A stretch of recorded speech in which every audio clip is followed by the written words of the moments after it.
지난 2일에 트럼프가 상호 관세 내용을 발표를 했습니다. 그 이후에 굉장히 논란이 크게 벌어지고 있죠. Currency manipulation and trade barriers. So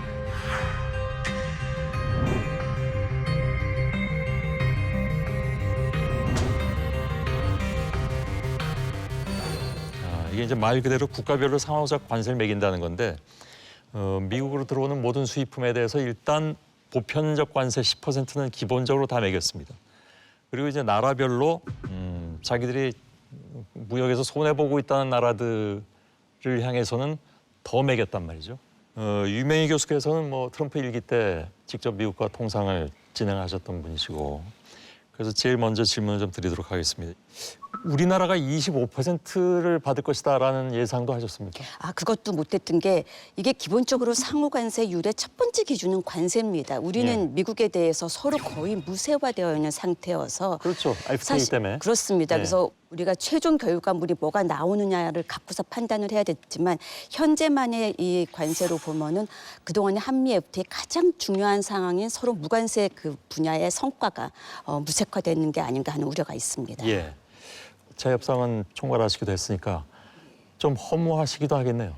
그렇습니다. 왜냐하면은 사실 이 한 11,000개 되는 품목의 관세를 0으로 만드는 과정은 정말 한 개 품목을 놓고서 5년 만에 철폐하느냐, 7년 만에 철폐하느냐, 마지막 날까지 협상을 하는 그 치열한 그 순간의 결과물로 나온 게 이 상호 11,000개 품목에 대한 무세화인데 그 부분이 하루아침에 25%가 될 수도 있다는 거는 참 말씀하신 대로 굉장히 좌절스러운 그런 부분입니다.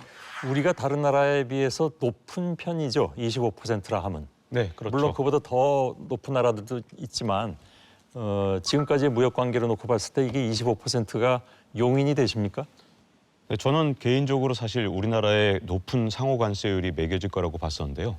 그 이유는 트럼프가 물러날 때쯤에는 우리나라에 대한 이 무역 수지 적자가 200억 달러였는데 지금 작년의 예상치가 지금 660억 달러 정도 됩니다. 그러니까 트럼프 대통령 입장에서는 한국에 높은 관세를 매기고 뭔가 한국에서 뭘 얻어냈을 때 바이든하고 차별화할 수 있는 부분이 굉장히 크다고 보거든요. 그래서 우리나라에 대해서 높은 관세를 매겼는데 우리나라가 조금 굉장히 억울한 부분이 하나 있습니다. 우리나라의 수출이 왜 바이든 때 이렇게 갑자기 3배 이상 늘어났느냐. 그 이유는 바이든 대통령 때 가장 적극적으로 미국에 공장을 지어준 나라가 바로 한국이거든요. I'm particularly gratified that so many leading South Korean companies see the benefits of investing in the United States, including this morning's announcement of more than $25 billion in new investments.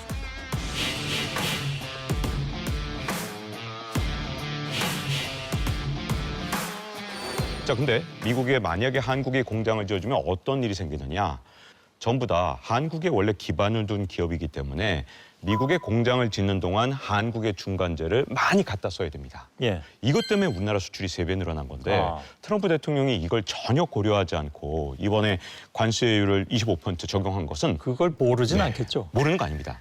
이걸 봐라. 내가 바이든한테 가장 약점이었던 나라 한국한테 내가 이렇게 많은 것을 얻어낼 수 있다는 걸 보여주려고 한 거거든요. 그렇기 때문에 처음부터 우리나라한테 이렇게 높은 관세가 매겨질 것은 사실상 예고가 돼 있었다라고 볼 수 있는 거죠. 동맹국이더라도 이 관세 책정이나 여기에서는 예외 없이 적용하겠다라고 하는 메시지를 전 세계에 일단 보이겠다고 하는 점도 있고 거기다 이제 한국 같은 경우는 이제 북한하고 대치하고 있는 것, 그다음에 주한미군이 상시 방위를 하고 있고 그런 가운데에서 이 대중국과의 견제 관계 이런 안보적인 이 문제도 있기 때문에 고유 관세를 먹이더라도 한국 정부가 반발하거나 보복 관세를 한다거나 할 수는 없다고 하는 거를 잘 알고 있는 거죠, 미국 정부에서는. 글쎄, 저는 약간 생각은 다른 게요. 이게 어찌됐든 USTR에서 발표한 그 공식이 있거든요, 포뮬라가. 그래서 어떻게 해서 이 관세율을 빼내왔는가. 그냥 거기에 집어넣어서 나온 걸로 보여요. 근데 왜냐면은 EU 같은 경우 지금 일괄적으로 20% 관세를 맞았는데 각 국마다 그 포뮬라에 따라서 하다 보면 굉장히 다른 세율이 나오거든요. 그러니까 예를 들면 아일랜드 같은 경우는 실질적으로 그 포뮬라에 넣어버리면은 22% 관세를 물어야 되고, 뭐 스페인이라든지 아니면은 뭐 다른 국가들, 이런 국가들은 그보다 훨씬 관세를 덜 물어야 되거든. 네. 네덜란드는 사실적으로 미국이 무역 흑자를 보는 국가예요. 그럼에도 20% 관세를 받은 거기 때문에 그렇게 깊게 생각했을까라는 부분이 좀 있고요. 예. 네, 그냥 거기다가 뭐 자기네들 뭐 수입 뭐 그리고 뭐 수출 뭐 넣어갖고서는 그냥 계산해 냈고, 일단 그렇게 내놓은 다음에 이제 한 일주일 시간이 있으니까 그동안 와서 뭔가 내놓고 협상을 하라. 예. 그런 메시지가 아니었을까 싶어요. 심지어는 점성술도 첨성학을 서명하려고 들었다 뭐 이런 비판 미국 내에서도 나오더군요. 김 박사님 말씀하신 것처럼 이번에는 USTR이 한 200명밖에 안 되는 직원들이 160몇 개국의 관세, 비관세, 보조금, 환율 이거 다 종합해서 계산을 해내기에는 너무나 복잡합니다. 예. 방대한 작업이고, 그래서 일단 단순 공식으로 돌려서 숫자를 무조건 일률적으로 부과하고, 그 말은 이제 이게 협상의 시작점이고 출발선에서 신호탄이 울렸다. 예. 지금부터 본선 시작이니까 가져와 봐라 하는 출발을 알리는 그런 시작이라고 생각을 합니다. 예.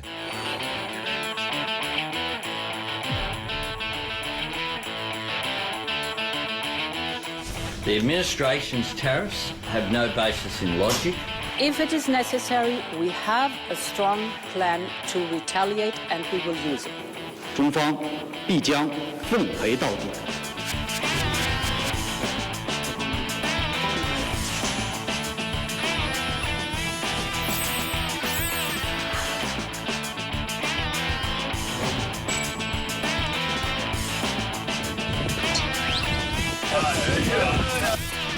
중국이 미국을 상대로 보복 카드를 꺼내들었습니다. These champions, any questions while we're here?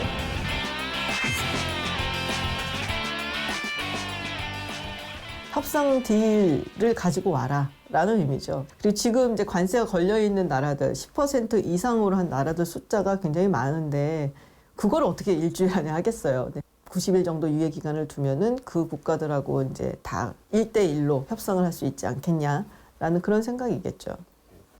저는 개인적으로는 그래도 90일이라는 시간을 번 거는 나쁘지는 않다고 봐요.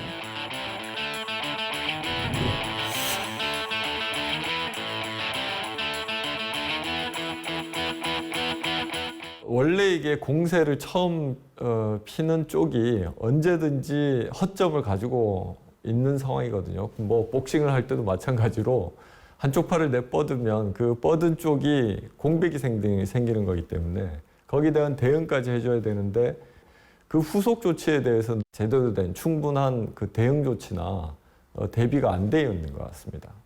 그럼 결국은 미국 입장에서 가장 중요한 것은 중국 주변에 있는 국가들의, 특히 미국의 동맹 국가들과 미국이 함께 보조를 맞추는 것, 이게 이제 가장 절실해지는 거죠. 이건 역으로 한국 입장에서 보면 일본이나 대만 같은 국가들과 협력하면서 그런 협력하는 대가로 관세 문제를 유예한다든지 관세를 낮춘다든지 할 수가 있는 거죠. 일단 이렇게 뭐 얼기설기라도 아무튼 던져놓은 다음에 그러면 와서 협상해. 근데 협상 쉽지 않을 거야라고 하는 거나 마찬가지잖아요. 그렇죠. 지금 제가 보기에는 이제 최종적으로 우리가 협상력을 가질 것이냐에서 굉장히 우울한 전망이 뭐냐면 우리나라 같은 경우는 어쨌든 미군이 주둔하고 있기 때문에 방위비 협상이나 앞으로 해야 될 게 정말 많거든요. 예. 근데 여기에 한미 FTA가 앞으로 우리한테 큰 도움이 되는 게 아니라 오히려 발목이 잡힐 수가 있습니다. 이유는 뭐냐면 미국이 우리한테 한미 FTA를 깨는 건 마음대로 할 수 있지만 우리가 한미 FTA에 반하는 조치를 취할 수 없기 때문에 거기서 우리가 과연 좀 더 협상력을 가질 수 있는가. 아까 말씀드린 대로 바이든 대통령 때의 그 반대로 역전을 하는 걸 보여주고 싶어하는 아주 근본적인 대상으로 한국만큼 좋은 상황이 진짜 없거든요. 가장 많이 무역 수지 흑자가 늘어났기 때문에 굉장히 어려운 협상을 해야 될 것 같습니다. 예. 그 한미 FTA가 오히려 족쇄가 될 거라고 말씀하셨지만 또 다른 전문가들 얘기 들어봤더니 그렇기 때문에 오히려 한미 FTA 베이스로 돌아가야 된다라는 그런 주장도 하시던데 그건 현실 가능성이 있습니까? 그게 지금 이제 멕시코와 캐나다 같은 경우에는 예전에 나프타, 요새는 USMCA라고 부르는 그 FTA가 있는데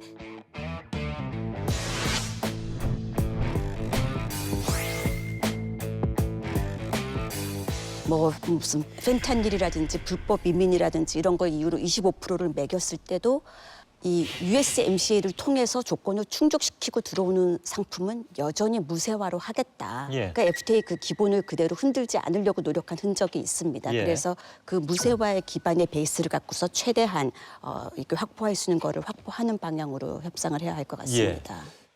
어떻게 대처를 해야 됩니까? 지금 우리나라는 대통령도 없고 이제 뭐 누가 새 정부가 될지 모르겠습니다만 아무튼 새 정부가 출범하면 당장 맞닥뜨릴 문제들이 굉장히 중요한 것 중에 하나가 이 문제인데 어떤 전략으로 나가야 됩니까? 아까 말씀하실 때 몇 달 내로는 협상을 거쳐서 그 퍼센티지부터 낮춰야 된다는 말씀하셨잖아요. 예, 지금 사실 이게 우리만 혼자 하는 게임이 아니라 우리가 지금은 25%, 뭐 다른 나라는 20몇 % 이렇게 얘기하지만 수주 내로 벌써 타결해서 관세를 낮추거나 더 유리한 조건을 확보하는 국가들이 하나씩 둘씩 계속 나올 겁니다.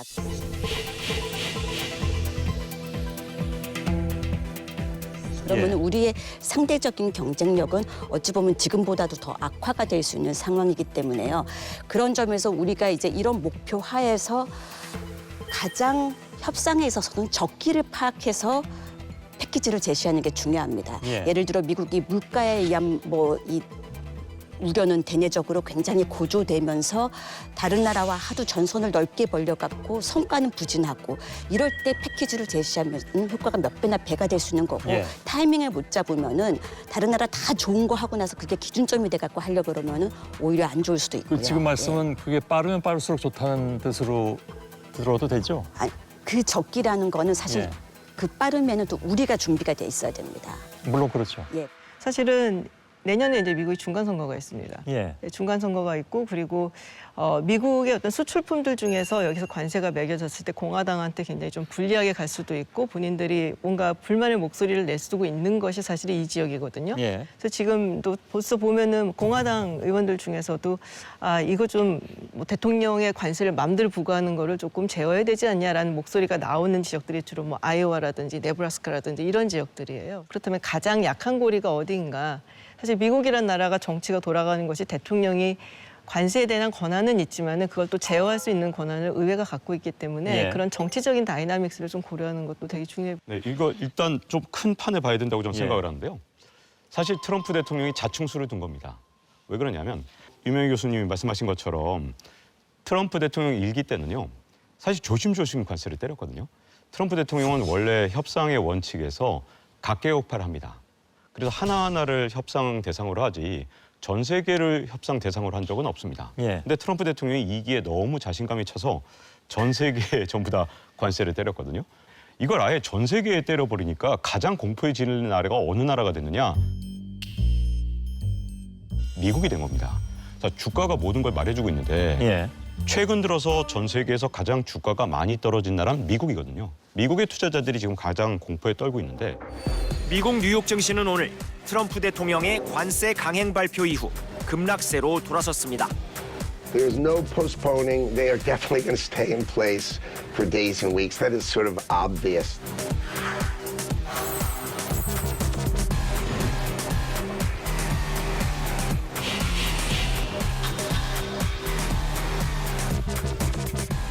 Because they changed. Look how much it changed today. I guess they say it was the biggest day in financial history. That's a pretty big change. 트럼프는 세 가지 문제점이 있는 겁니다. 그러니까 각계역파를 안 하고 전체한테 매겨서 문제가 되고 있고 지금 공포 전략이 오히려 미국의 공포가 있기 때문에 시간이 끌수록 미국이 좀 더 불리해질 거고 마지막 세 번째는 너무 무리한 요구를 하고 있기 때문에 먼저 협상에 나서면 그 무리한 요구와 싸워 나가야 되기 때문에 사실은 이번 경우는 시간이 없는 쪽이 오히려 미국이라서 한 템포 좀 쉬고 가도 되지 않을까. 우리한테 시간이 있습니다. 왜냐하면 우리나라 기업들이요. 미리 현명하게 대처해서 이렇게 관세가 물려질 줄 알고 미국으로 대부분 다 이렇게 밀어내기 수출한 상태거든요. 한국 기업들 대부분이 한 서너 달 다 이상 준비가 돼 있습니다. 그렇기 예. 때문에 너무 조급하게 생각하지 않는다 그러면 제가 보기엔 얼마든지 미국 스스로가 지금 인플레라든가 아니면 주가 문제 때문에 그렇게 강경하게 언제까지 나올 수 있을까.